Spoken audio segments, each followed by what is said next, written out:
ऐसे ही मजेदार हिंदी कहानियाँ सुनने के लिए हमारे चैनल स्टोरी वर्ल्ड को सब्सक्राइब कीजिए। नेहा और अरविंद की शादी एक अरेंज मैरिज थी, लेकिन शुरुआत से ही दोनों के बीच अच्छी समझ बन गई थी। अरविंद एक सॉफ्टवेयर इंजीनियर था और नेहा एक स्कूल टीचर। दोनों की दुनिया अलग थी, फिर भी कुछ समानताएं उन्हें जोड़ रही थी। जैसे दोनों का सादा जीवन पसंद था, दोनों को किताबें पढ़ना और शांत जगहों पर घूमना अच्छा लगता था। शादी के पहले की मुलाकातें बहुत सीमित थी, कुछ बातचीत, कुछ मुस्कानें और सब कुछ बड़ा सुंदर सा लग रहा था। नेहा को लगने लगा था कि उसे उसका परफेक्ट लाइफ पार्टनर मिल गया है। अरविंद भी नेहा की सरलता और समझदारी से प्रभावित था। शादी के बाद सब कुछ अच्छा चल रहा था, कम से कम बाहर से।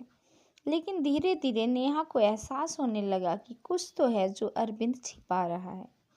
वो अक्सर घंटों मोबाइल में उलझा रहता, रात को देर से सोता और जब भी नेहा पास बैठने की कोशिश करती, वह किसी न किसी बहाने से उठ जाता। शुरुआत में नेहा ने सोचा कि शायद ऑफिस का काम ज़्यादा होगा, लेकिन जब उसने प्यार से पूछा, अरविंद सब ठीक तो है ना, तो अरविंद बस मुस्कुराकर टाल गया। तुम फिक्र मत करो, सब ठीक है। पर नेहा का मन नहीं मान रहा था। एक दिन नेहा ने जब अरविंद के लैपटॉप पर गलती से एक फोल्डर खोला तो उसके होश उड़ गए।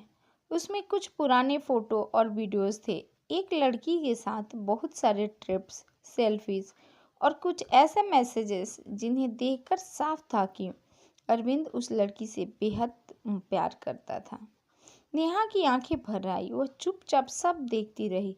दिल एकदम टूट चुका था। उसी रात जब अरविंद घर आया, नेहा ने कुछ नहीं कहा, लेकिन उसकी आंखों में सवाल थे। क्यों शादी के बाद पता चला? अरविंद ने कुछ देर चुप रहने के बाद कहा, उसका नाम सृष्टि था। हम 4 साल साथ थे।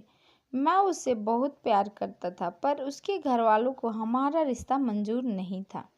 हम लड़ते रहे, पर आखिरकार हम अलग हो गए और मैंने तुम्हारे साथ नई शुरुआत करने की कोशिश की। तो तुमने मुझे क्यों नहीं बताया? नेहा की आवाज़ टूटी हुई थी। क्योंकि मैं तुम्हें खोना नहीं चाहता था, अरविंद ने कहा। मैं डर गया था कि अगर मैंने सब बता दिया तो तुम मुझसे शादी नहीं करोगी। नेहा का मन कह रहा था कि वो सब कुछ छोड़कर चली जाए, पर उसके दिल में कुछ और ही चल रहा था। क्या वो किसी के अतीत की सजा बन सकती है?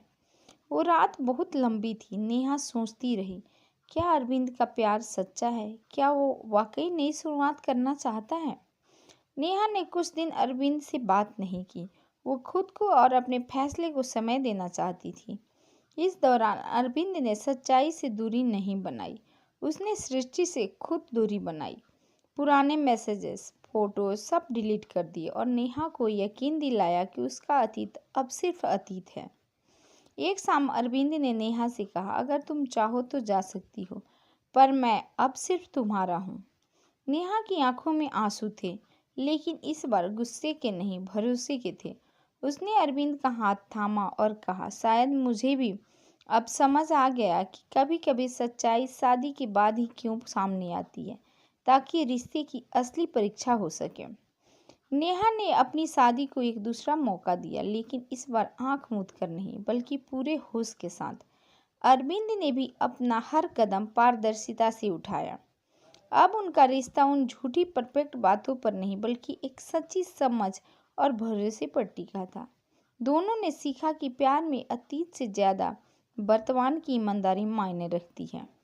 कभी कभी सच्चाई देर से सामने आती है, लेकिन अगर रिश्ते में सच्चा प्यार हो तो वो सच्चाई रिश्ता तोड़ती नहीं, बल्कि उसे और मजबूत बना देती है। ऐसे ही मजेदार हिंदी कहानियाँ सुनने के लिए हमारे चैनल स्टोरी वर्ल्ड को सब्सक्राइब कीजिए।